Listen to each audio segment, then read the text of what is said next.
Julie Vanassche, ma'am. She's currently the sanctuary director of the Libassa Wildlife Sanctuary in Liberia, and she's also one of the most nicest human beings I've ever had the chance to talk to.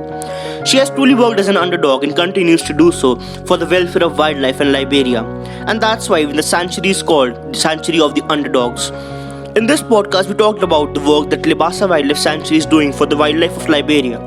Apart from this, we talked about the ground reality of the wildlife in Liberia and the situations that are forcing people to commit such crimes of hunting and killing animals. This podcast is in all the ground reality of Liberian wildlife and how an organization is working day and night to bring a change, and yet no one knows them. I hope you enjoy listening to this podcast as much as I did while recording it. Julie Vanassche, ma'am, thank you so much for coming to the Harpreet's Wildlife Show. First of all, I really appreciate you taking out time for this show. I really thought that it won't be possible for you to come to the show because considering so busy you are for the Libassa Wildlife Sanctuary and doing all sorts of work. So, how's it going on there? Thank you very much for having me. It's kind of busy here. We now have, we've done some releases. So we've released 5 animals a few days ago. And now another pangolin came in yesterday. So it's pretty busy. So, ma'am, in all of our lives, particularly considering the wildlife enthusiasts, all the people indulged in wildlife, we all have a magical moment with animals. It can be a sort of chain of series of magical moments that makes us go for wildlife and pursue it as a career. So what was that magical moment, first of all, in your life with an animal that made you decide that this is what I want to devote my life for? So I've always worked with wild animals. I worked with chimpanzees and gorillas, but that was more in a zoo setting.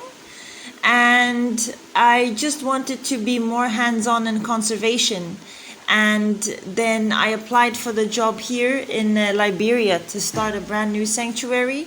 And it was actually when the first animals started coming in and the first releases that I did that I realized that I wanted to continue this path. And of course, a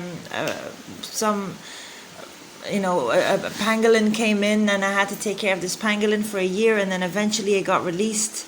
And so these are when the animals come in, they're usually very stressed, very dehydrated, sometimes injured, sometimes hanging on to life.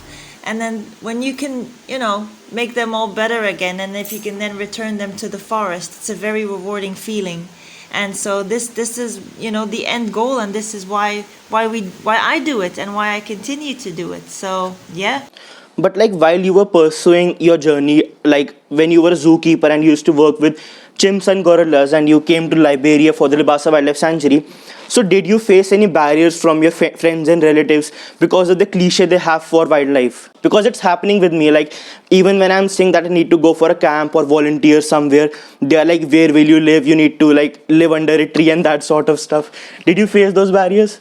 So when I told everybody that I was coming to Liberia, a lot of people only know Liberia from the civil wars and the Ebola crisis. So they were a bit worried for that.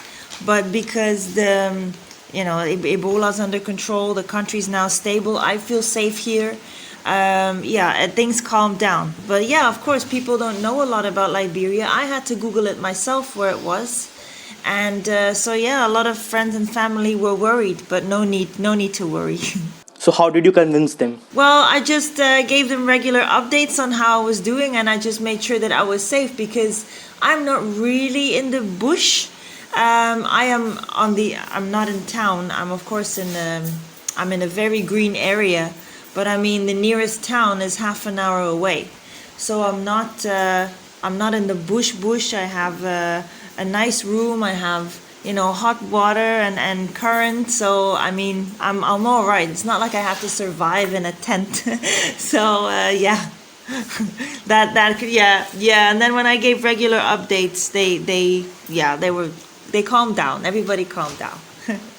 That's what people don't understand, I feel. So particularly at Liberia, are you guys only working with rehabilitation sort of stuff? or like it involves like other work as well? Like a particular sanctuary setting, do you keep like animals for showing others and educating others as well, or is it only like rehabilitation stuff? Yes, so basically, our main mission is to release. That is our main mission. But 90% of the animals that come in are babies and still have to be hand reared and bottle fed. And we keep everything very professional. We don't, apart from the monkeys, of course, they need human interaction for their mental well being. But when it comes to other animals, we try to keep human contact to a minimum. So we don't talk to them, we don't play with them, we don't interact with them. We just feed and we get out because we don't want these animals to get attached to us. They still have to go back into the wild and they cannot like people. So, of course, sometimes this works, sometimes this doesn't work. And there are animals that have lost their fear of people, and these animals cannot go back into the wild because if we release them and they see a person in the nearest village or they see a hunter, they will go straight to that person and they will get killed. So our main mission is release, but any animal that we cannot release, we keep at the sanctuary. And then when people come for tours or when schools come, then at least we can educate children on the wildlife that lives in Liberia and how they can protect them and why they are necessary in Liberia and why they shouldn't be killed. So the majority gets released, but there's always a small amount of animals that we cannot release, and these are used for education. But like after listening to a number of podcasts that you had recorded earlier, I like and after like doing my research, I found out that two animals that are a big task to rehabilitate are monkeys and pangolins, right? So like first of all, talking about monkeys, like what's the big deal about them? So for monkeys, the problem is all the monkeys that are at the sanctuary are orphans. So their mothers are killed for the bushmeat, for the meat they are eaten, and then the babies are a bonus and are sold off as pets. So when you want to take a baby monkey, you cannot just take a baby monkey off its mother because the whole family will protect the baby. So you basically have to kill most of the family in order to get the baby. So what all the monkeys at the sanctuary have witnessed is pure horror. They have seen their mothers being killed. They've seen their families being killed. So first of all, there's the mental trauma, the psychological trauma that they had to endure. But then when it comes to their rehabilitation, so monkeys have a very long childhood because they have a lot to learn. They need to know what to eat and what not to eat, and the trees the trees bear which fruits and what season, and the dangers of the forest and social structure, and there's so much to learn being a monkey. And these are things that they would learn from their mothers, but their mothers have been killed. So we have to teach that for them. So monkeys have very strong family bonds, and you cannot just release a single monkey in the forest and wish it well. It will probably die. So here at the sanctuary, we first we try to establish strong groups with strong bonds. Nobody here is related, of course, but somehow after a long time, they become like a family. And they have strong bonds, they know the hierarchy, and when that happens and they are old enough, then we can start thinking about release. But so monkeys is a very long process to rehabilitate and to release. So as you said that the mothers teach the baby chimps or the baby monkeys how to survive in the wild. So how do you guys replicate that in captivity? So in captivity, there's not that much we can do except try and offer them their natural diet when we can. So of course we also feed them pineapple and watermelon and potato, and of course these are things that they will never find in the rainforest. But when we can, we do offer them wild fruits as well, so that at least they know what to look for in the forest. But the major thing that happens is during the release. So we do a soft release, or at least we want to do a soft release because we have never done this before. We are actually raising funds at the moment to release our first group of Sooty Mangabees. So we do a soft release, and so for the first 6 months, we will still provide food for them twice a day.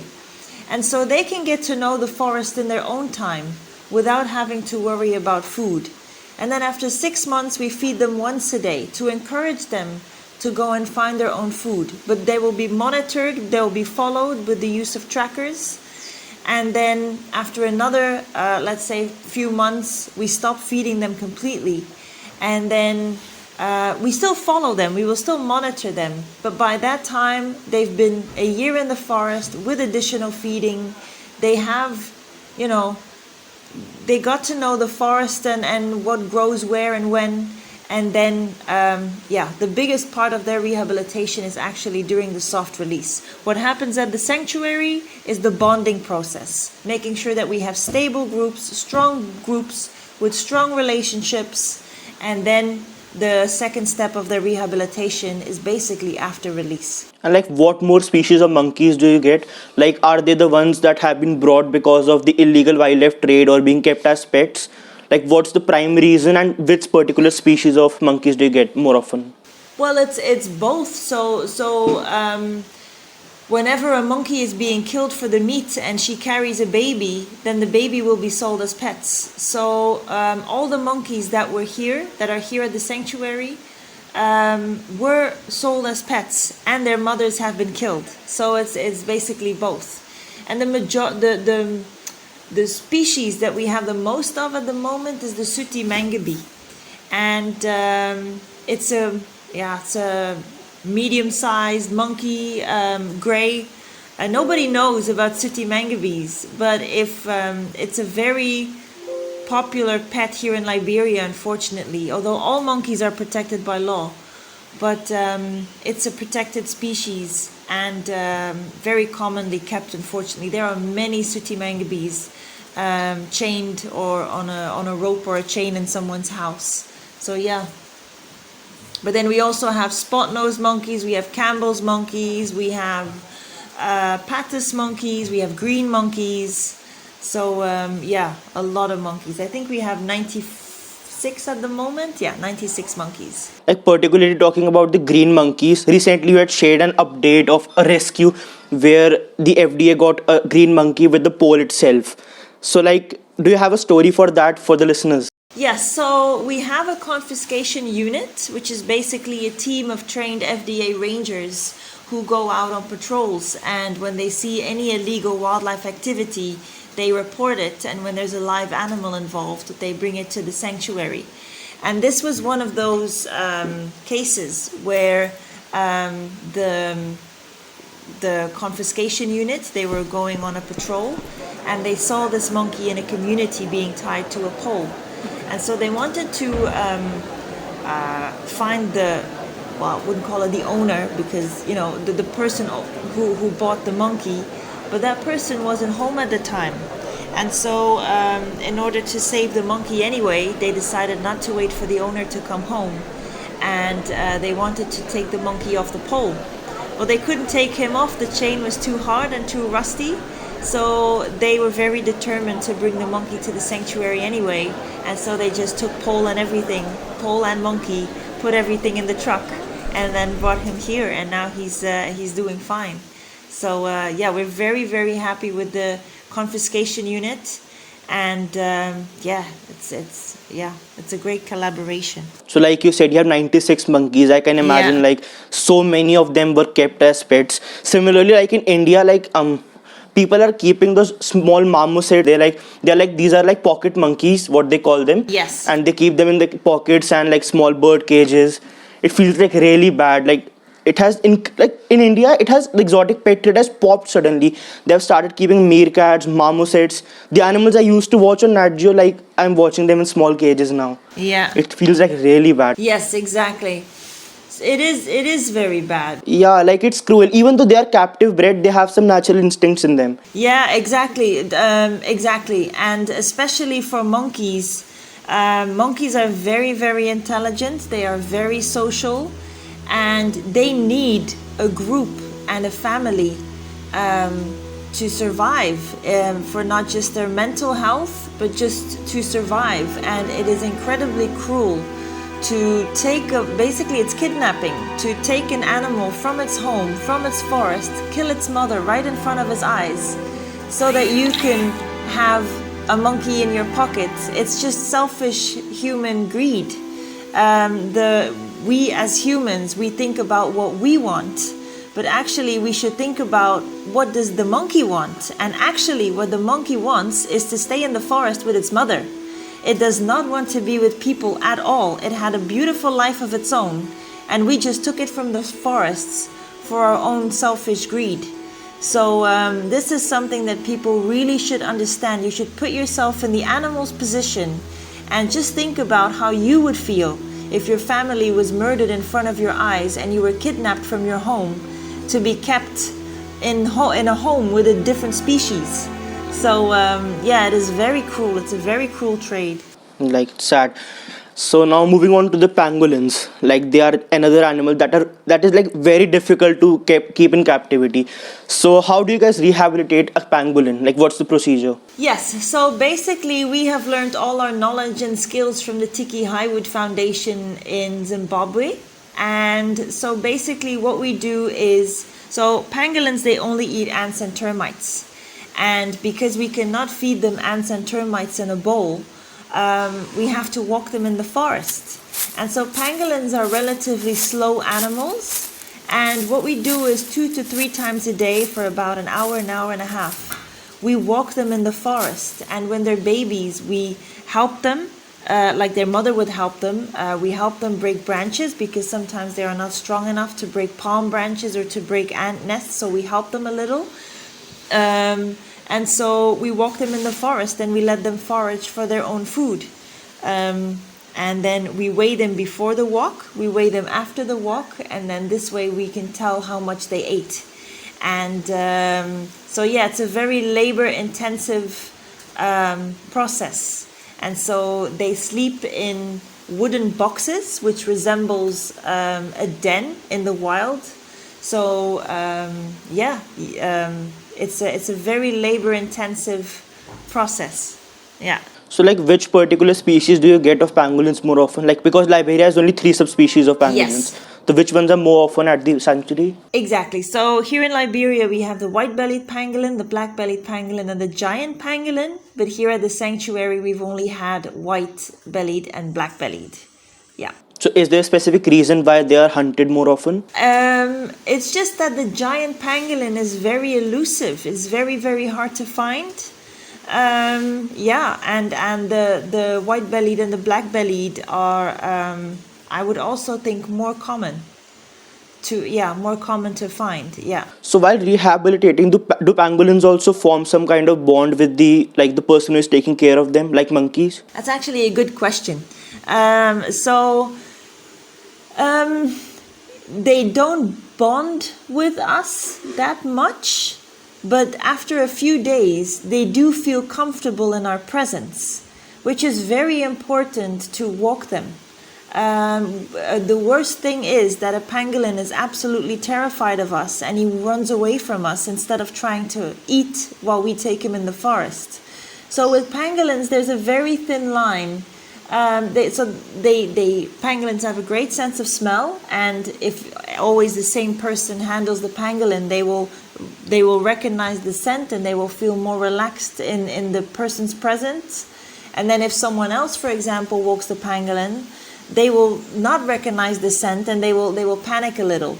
So I wouldn't say that they bond with us that much, but they feel comfortable in our presence, which is very good, because every time we release a pangolin, they just take off and they don't follow us back to our car and they don't see where we are. They don't care about us, which is great. That's what we want.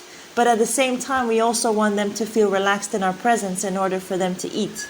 So with pangolins, it's a very thin line. But they don't really bond. But because pangolins are endangered, some of them are endangered and some of them are critically endangered. Yes. Do you chip them or something or track them? Not at the moment, because we are still trying to develop the correct system to do that.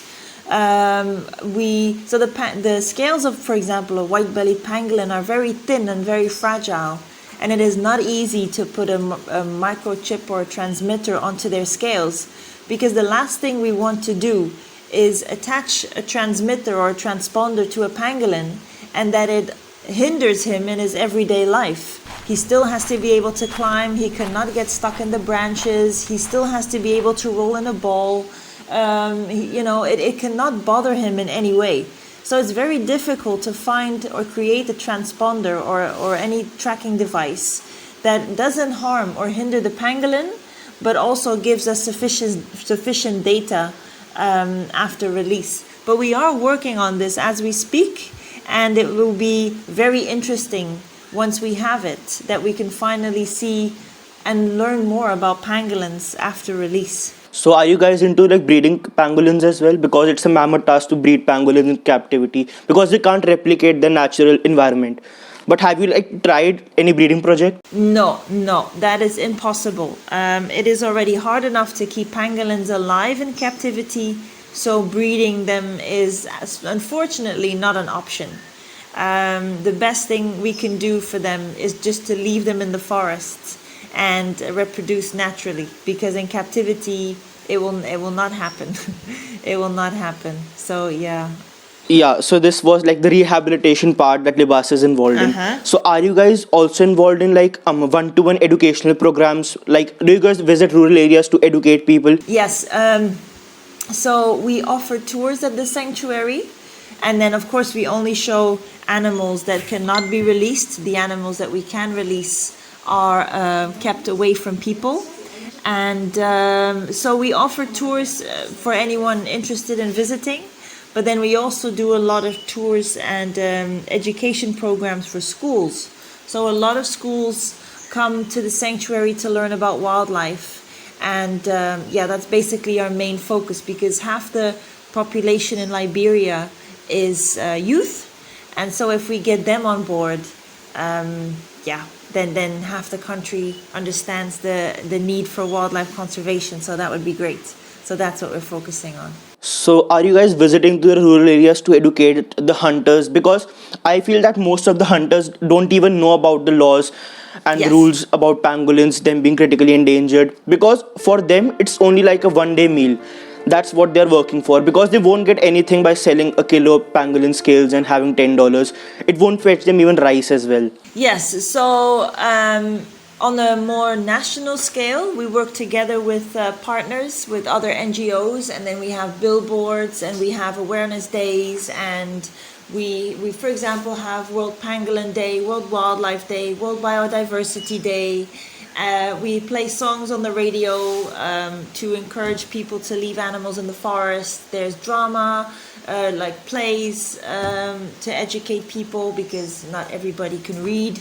So if we can explain the need for wildlife conservation through theater, that's also a great tool. So yes, we actually focus a lot on awareness. Does your awareness only involve educating people about the basic facts, or like Libassa has, like people in Liberia, do they have superstitions and myths about some animals as well? Because in India, like particularly talking about India, there is a big myth and superstition thing about snakes.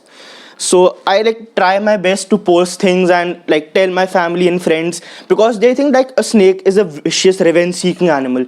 It would come after them and kill them at night and just run away. So like, do you have some animals like people have a lot of myths and superstitions about? Yes, exactly. Snakes as well. So here in Liberia, I've already heard a lot of people say the best snake is a dead snake. And then, of course, same as you, which I have to commend you for that. I have to explain to people, no, if you leave them alone, they will leave you alone. And one of the bigger myths, I would say, but then that's for all animals, is that all life in the forest is infinite, and that you can just take as much as you want. There will always be animals forever, which is the biggest myth of all, because this is not true. We take more than nature then animals can reproduce. I mean, this is why, for example, pangolins are endangered. There just aren't many left. Our Timney parrots, they're endangered A lot of monkey species are listed as vulnerable or endangered as well. Life in the forest is not infinite. You cannot just take and take and take and take for 100 years to come. It will end one day. And if it does, it is a global disaster. So this is actually the biggest myth, that we are completely destroying the balance in the forest because we take more than nature can give us. And so, yeah, it's a big problem. So this I would have to say is the biggest one. Yeah. So like I'm not targeting a particular cultural group, but there is a ritual or basically a festival in India known as Nag Panchami. So Nag Panchami, basically people worship snake by feeding them milk. So like it's killing them and worshipping them. So we have a snake charmer who visits every street and shows a cobra and like plays a bean and makes him dance, that sort of thing. So my mother is so scared. She says that one day you're going to go down and just punch him in the face and educate people like what he really is doing. But the thing is that people are so rigid for traditions and things that they are going to beat me for sure. How do you deal with a person who is like very rigid about traditions, who has believed that snakes are vicious killing animals? Do you have a thing you can like convince them with? Because facts don't work against traditions, I feel. Logic like is beaten by tradition badly. It really all depends on the person. I mean, some people are open-minded and some are not. And I have done a lot of tours and talks to people and educating people where I feel like at the end of my speech something clicked and people understand what I mean, and people think, yeah, maybe she is right, maybe she has a point. But then at the same time, I've had people who don't believe me or that think that I am wrong. And so I really think it depends on the person you're talking to, if that person is open-minded or not, if they are willing to listen to what we have to say, or if they just go in from the start thinking, no, I will not change my ways. I've been doing this for 50 years. I will not change my ways now just because you tell me. So it's very difficult. You can never convince everyone, which is very frustrating. You can never convince everyone of the good. But hey, we can only explain and hope that if everybody says the same thing, I mean, for you in India and me in Liberia, if we all say the same thing, I mean, we cannot all be wrong. So we just have to keep spreading the word and hang in there. So another like important question I really wanted to ask. So are you aware of Erula tribe in India or Rom Whittaker? Any of the names? No. So Rom Whittaker is basically a person who came to India long back, and he was the person who started herpetology in India. He came from like abroad. I'm not aware of which particular country. So he came here and he started herpetology. So in India we have a tribe named Erula tribe. They are considered the like best snake catchers of the world, like the best snake catching tribe. So before he came, they used to catch snakes because like it's like really easy for them to. So they used to catch snakes, kill them and sell them to the skin industry. But after some time it got banned and they were out of business. So Rom Whittaker, what he did was like he used their skill of catching snakes, but then he set up a venom extraction place. So now Erula tribe is involved in extracting venom, and they are like accountable for 95% of anti-venom production in India. And they still catch snakes, but now they are catching snakes for rescue purpose and venom extraction. So are you guys involved in the same thing? Like, have you even tried, or are you in the process of maybe using the same skills of hunters and gatherers and using to your purpose? Because they are the ones who like can easily track an animal in the forest. Like it's their ability to do that. But have you like tried it? Because obviously you can pay them better what they're earning by selling pangolin scales. So like they are even convinced about their food thing, and even you can use their skills. Yeah, so what we try to do is first of all, we cannot just say, okay, you cannot eat monkey anymore and you cannot eat pangolin anymore, and not offer anything in to replace it, because in the end everybody still has to eat. So I think first of all we focus on alternative livelihoods and explaining why we should stop eating pangolins and monkeys and all the animals. but most importantly, what we focus on in a lot of our projects is eco guards. And so Liberia is a very poor country and there's not many job opportunities. And we want to train people from local communities that are surrounding, for example, a national park or a protected area. And if they get paid to protect the area instead of getting paid for selling the animals that they caught, you provide an alternative. And because like you said, these people know the forest inside and out. They know what lives there, what doesn't live there. They know the forest inside and out, and they should use that knowledge to the advantage of the animals, on how to protect them. And so if we train local people from local communities to protect the forest instead and give them a salary, then they have no or little reason to hunt the animals. So this is something that we try to do. Yeah. So now let's talk about the wildlife in Liberia. I was like really keen to talk about that in general. So like, what are the three main threats you feel, particularly in Liberia? Like, apart from habitat destruction, climate change, what are the three particular threats you feel wildlife is facing in Liberia? I would say, so of course a lot of the trade is driven by poverty. Liberia is a poor country, and so a lot of the illegal activity is driven by poverty.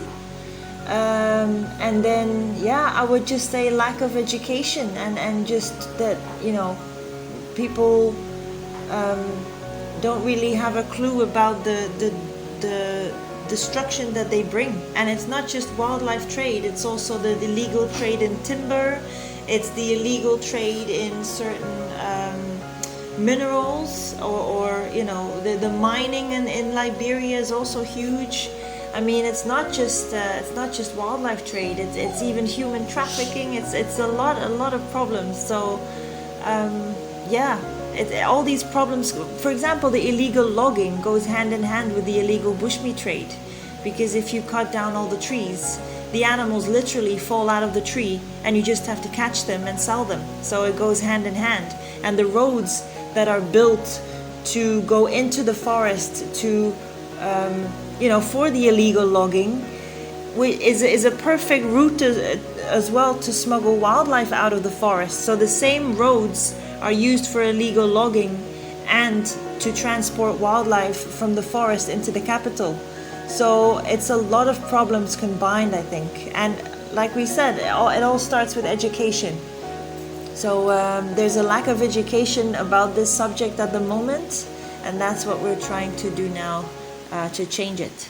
Right. So are there like particular hubs where the illegal wildlife trafficking takes place too? Like, are there particular countries where like the scales of pangolins, or basically the meat of pangolins, is sold? Well, of course, in the capital. And a lot of the bushmeat is sold in the capital. But then we also know that a lot of bushmeat is still being sold more in the rural areas in Liberia as well. But I would say in the capital. But now with the confiscation unit patrolling more regularly, I have to say we see it a lot less, which is great. And now we just need to find out if they're actually selling less or if people are hiding it better. So that's something we need to find out. Maybe they're more aware now. Exactly. Yeah, probably. I hope so. I hope all our efforts pay off, and I really hope that that people sell it less now. So it's very early in the project. But has like Ebola contributed in like reducing the bushmeat trade? Yes. So when Ebola came, there was a lot less consumption of bushmeat. But then once Ebola was under control, everybody started eating bushmeat again. So it only had very little effect for a very short time. And it's also just a taste preference and tradition. People have been doing this for generations and generations, and then one disease is not going to stop that. And once the disease was under control, everybody just went back to eating bushmeat. So It's very much embedded in Liberian culture, and we've only been around since 2017. So I think that it's very hard to change such a huge tradition in just 4 years.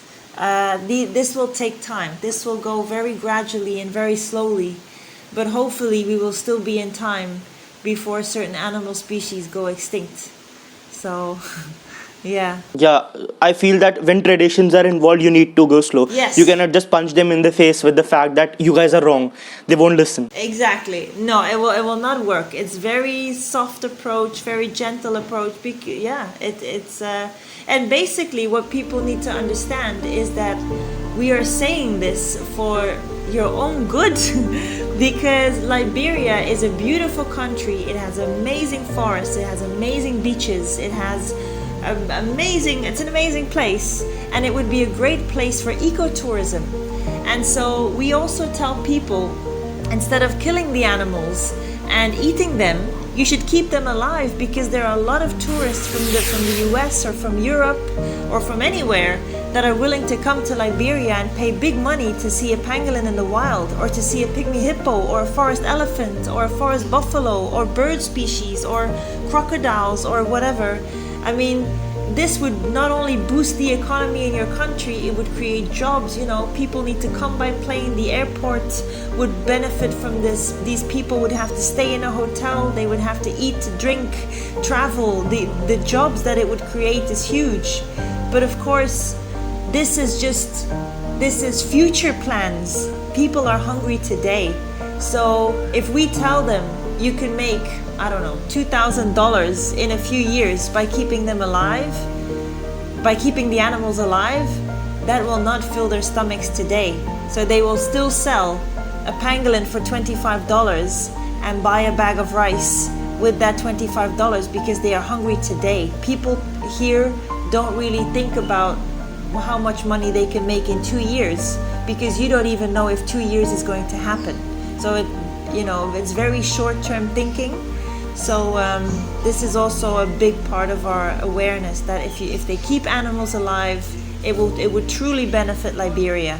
But it's very difficult to explain this to someone who's hungry today. Yeah, it's all about the macro perspective, but you need to consider the micro ones as well. Like, talking about particularly ecotourism, does it also gives you an opportunity to introduce some of these species, like, which are not the keynote species, like not lions, not tigers, some of these species that are endemic to Liberia? Exactly. We always say that we are a sanctuary for the underdog because we have species that nobody knows.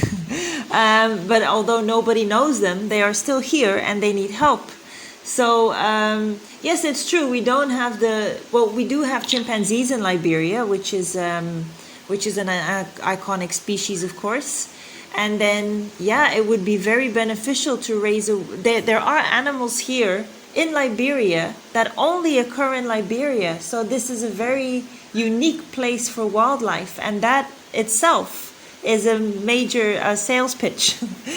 You can see animals in Liberia that only occur in Liberia, so that in itself is very special. But why don't you have chimps in the sanctuary, considering that you have had 10 long years of experience with chimps and gorillas? Yes, well, because there is a chimpanzee sanctuary here in Liberia, so there is a chimpanzee sanctuary here. There's one in Guinea, there's one in Sierra Leone, there's one in Côte d'Ivoire.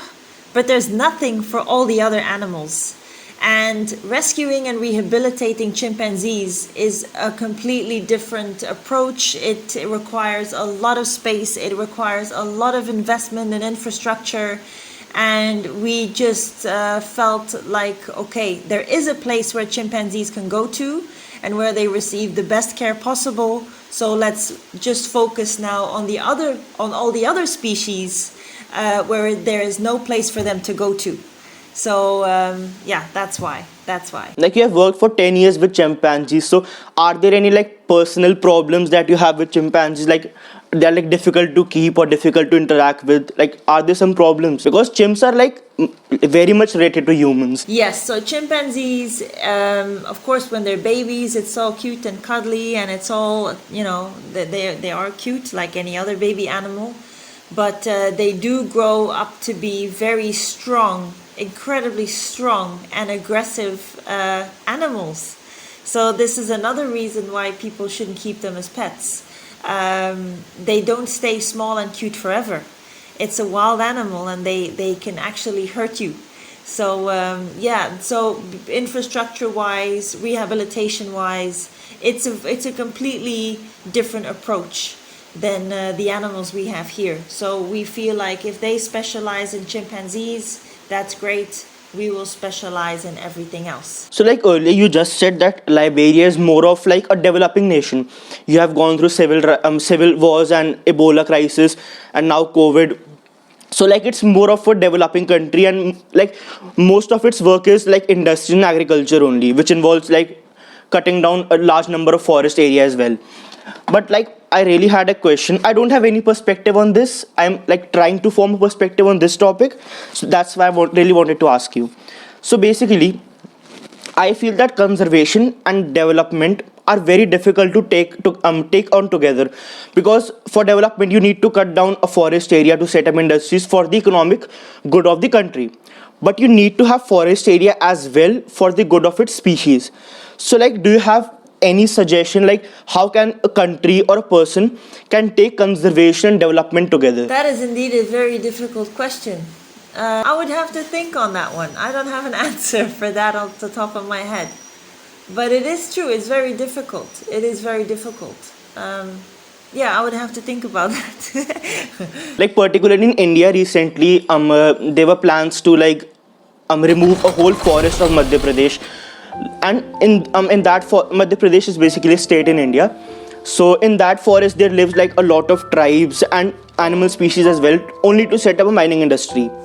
So a bit of my viewpoint was that it would be like more of like temporary employment for the people as well, and to like convince the tribes to just move away from there. A tribe who has been staying there for like hundreds of years, if not hundreds, like for a couple of decades, and and they are the ones who have like really coexisted with wildlife, and like saying them to just move on and do something else, like it's really like a shock for them to take it. Yeah, I can imagine. I can imagine. It's a very difficult. I mean, there are a lot of people on this planet, and we're only taking up more space. Yeah. So it is a very difficult task. Yeah. Yeah. So I really wanted to ask this question as well. I wanted to ask that do you feel that since Libassa has been set up and today, do you think that you guys have had a very significant impact on the wildlife in Liberia? And if you had to like point it like give it points from 10. Wow. Well, in those 4 years, we had 587 animals coming in, and we have released 286. So and we are working towards releasing monkeys. That would be a first for the country. So that's pretty special. I think we have made an impact for sure. I think we have, we first of all, we still have a long way to go. We still have a very long way to go. Liberia is pretty big, so we still have to do a lot of awareness and a lot of education. But I would say we've also educated a lot of people on the problems as well. And I feel like we are on the right track. And for the animals, I would say that we are, if I had to rate myself out of 10, I think for the animals would be an 8. But when it comes to awareness, there's still so much to do. I would give, I mean, what we've done is good, but we still have to do so much more. So it's very, very, it's a lot of work. Yeah, like moving on to like earlier what you just said, that people are hungry today. Yeah. So like something needs to be done today to feed them today, so that you are also able to convince them about what they can do tomorrow, right? Yes. So what do you feel that is the government doing enough to feed them today, and what are the steps? Like, is the government supportive in this case? So the government is really helping us with the awareness part, which is great. Yeah, it's not easy. We are not here to we are not here to end poverty, but we are here to rescue animals. But at the same time, we have to end poverty as well, because it goes hand in hand. Someone once told me, and I thought that was very accurate. It was about the pangolins. Someone told me, you are not going to save pangolins by saving pangolins.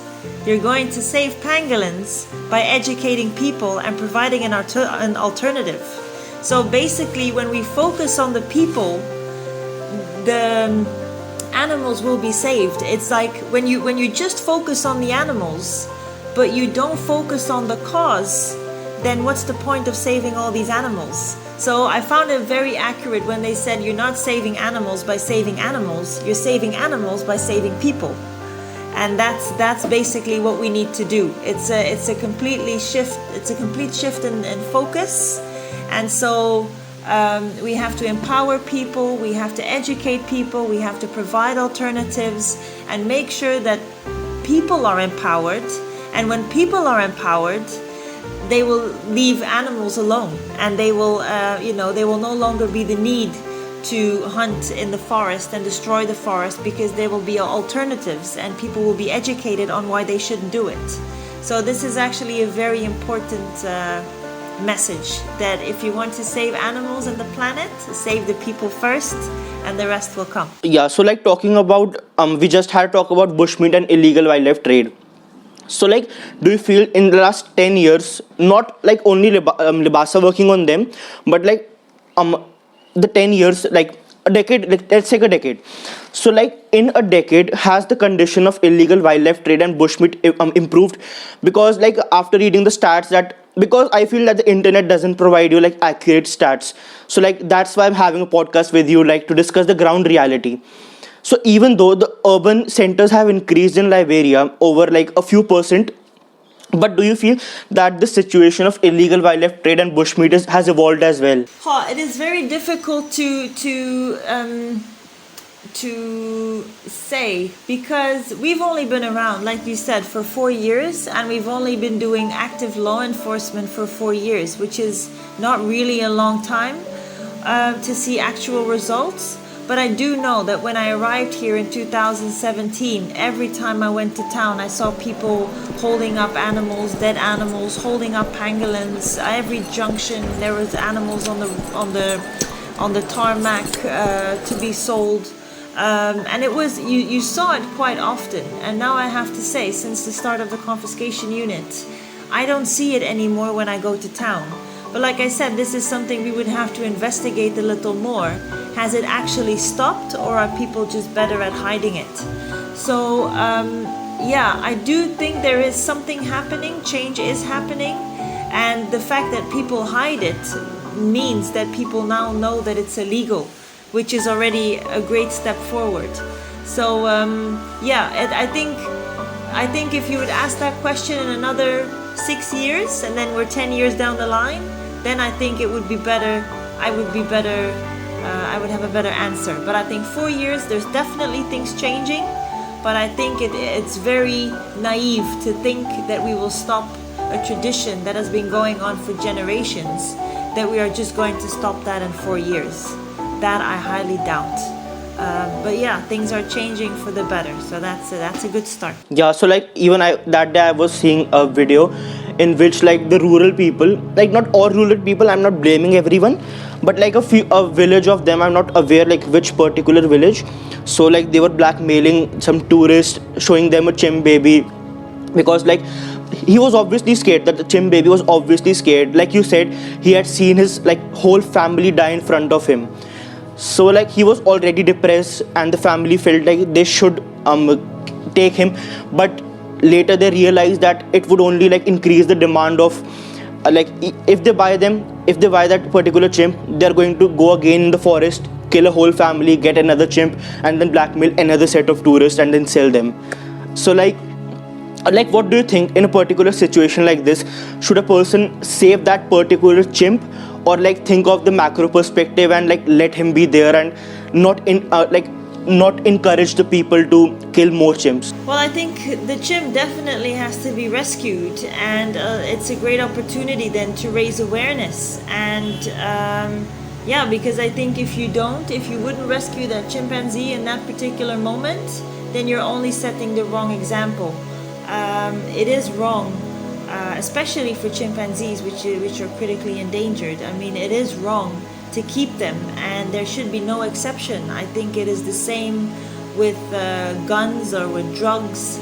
When it's illegal, it's illegal, and that's the interest of the chimp, and it is just it would set the wrong example. So I would definitely rescue the chimp 100%. But won't you think that would increase the demand for more chimps and they would blackmail another set of tourists? Well, no, because you would confiscate the chimp and you would educate why it's being confiscated, and then just educate on why it is wrong.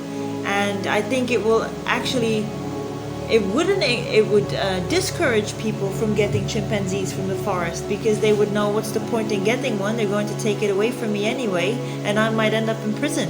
So it's not worth the risk. So I think it would decrease the demand.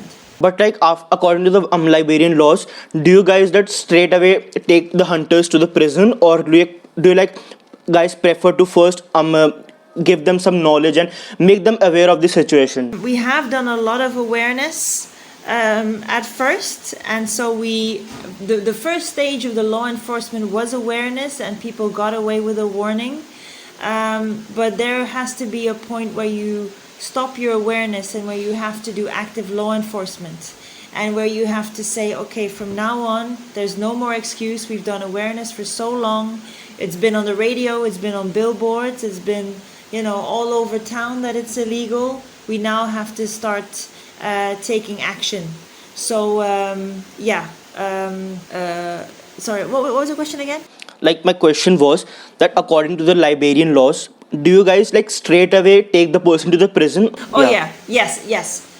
Okay, so so first there was awareness. Now there is active law enforcement, and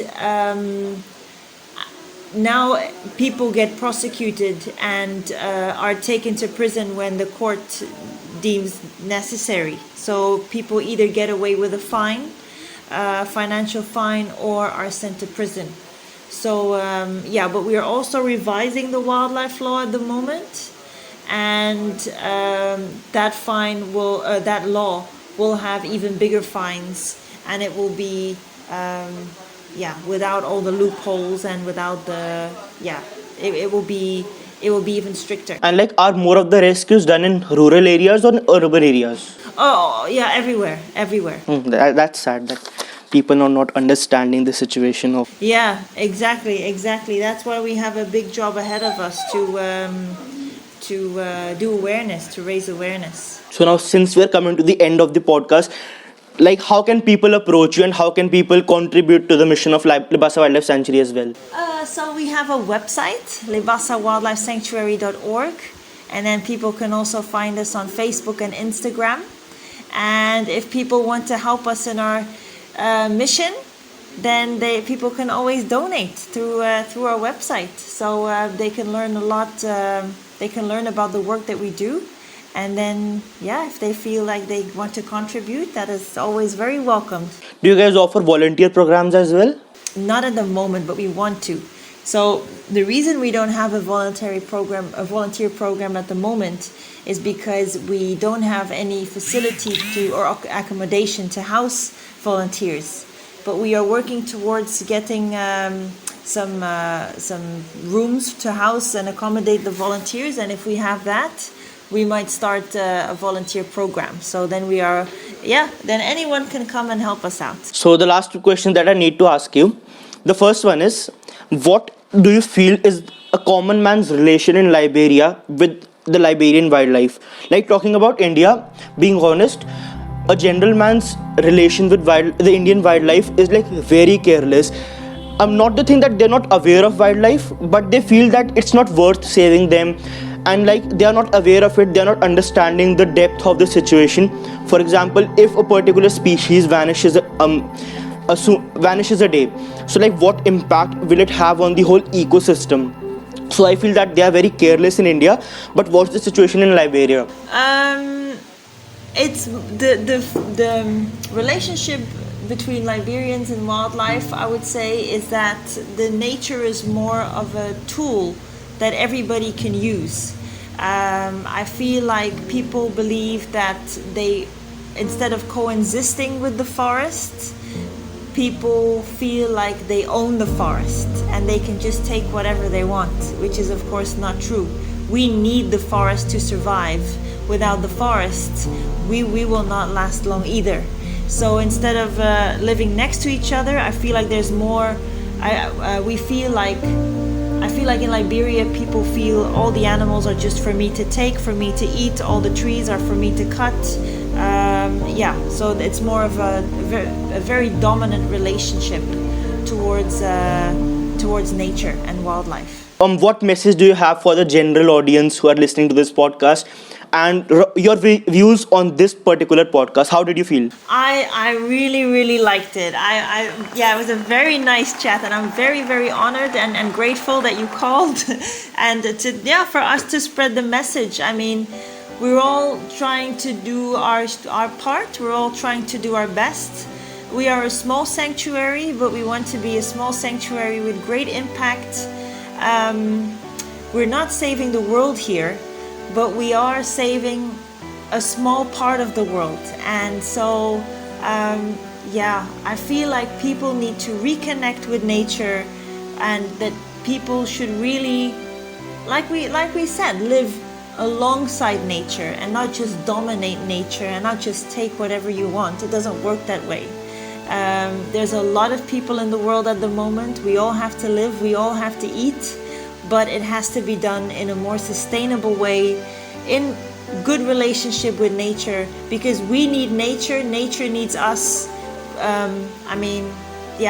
We just need to coexist a bit better. That's how I feel. Human greed has no place in the world. That's how we feel.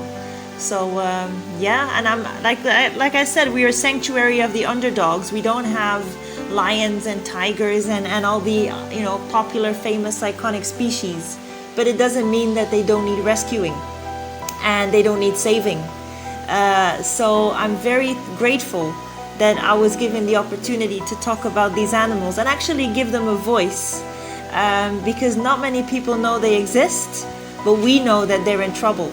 And so I'm very grateful that I was given a platform and be their voice, and that people will hopefully help us so that we can help them. Okay, so thank you so much, ma'am, for the podcast. So much. I feel that we need to do a part 2 for this, and I need to know your views on the development and conservation thing as well.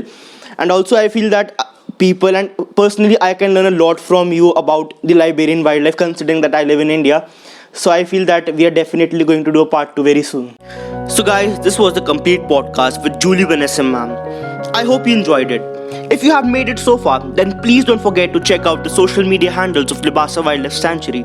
It would also mean the world to me if you could donate any amount you wish to the sanctuary on their site. Also feel free to reach out to me with suggestions and ideas on how you want to be educated about wildlife, and I'll make it happen for you. You can also reach out to me for more suggestions of people you want me to do a podcast with. See you on the next podcast, but until then, don't forget the 3 magical words: conservation, preservation and education. And that's what this show stands for.